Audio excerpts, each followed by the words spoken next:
Kainatı keşf etmeye başlamazdan evvel James Webb teleskopunu bu kadar xüsusi eden şeyin ne olduğunu ilk növbədə başa düşməlisiniz. Layihənin tamamlanmasına 30 yıldan çox vaxt sərf olunub.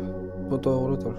Teleskop üzərindəki işlərə 1989-cu ildə başlanmışdı. Yenə də ilkin buraxılış tarixi 2013-cü ildə bildirilənə baxmayaraq 2011-ci ildə layihə demək olar ki, ləğv ediləcəkdi.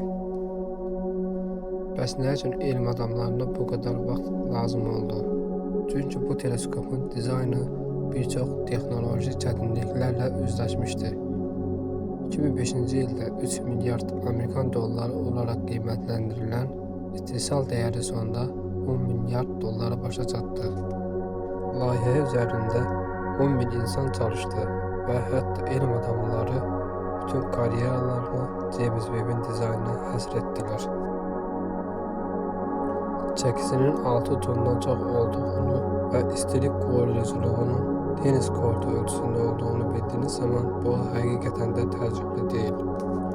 Elm və astronomiya üçün xoşbəxtlikdən teleskop nəhayət gün işığını gördü və 25 dekabr 2021-ci ildə Fransadan Ariane 5 raketi ilə fəzaya buraxıldı. Daha sonra ilkin nöqtəsi olaraq adlandırılan Lagrange ətrafında Günəşin qarşı tərəfində Dünyadan 1,5 kilometr uzaqlıqda orbitə yerləşdirildi.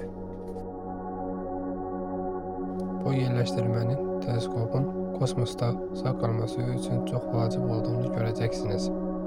Teleskopu işə salmaq bir qədər incə işdir. Teleskopu raketin 5 metr diametrli burnun payına sığdırmaq üçün teleskop bükülməli idi. Əsas güzgü 3 böyük hissəyə bölünür və Günəş qoruyucu qatlanır.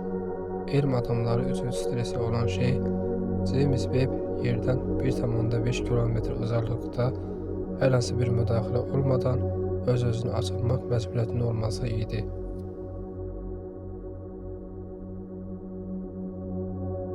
Bu bir ilkdir. Çünki NASA Hubble teleskopunu təmir etmək üçün bir neçə kosmik missiyadan istifadə etmişdi. James Webb'in fəaliyyəti 5 il müddətinə təyin edilmişdir.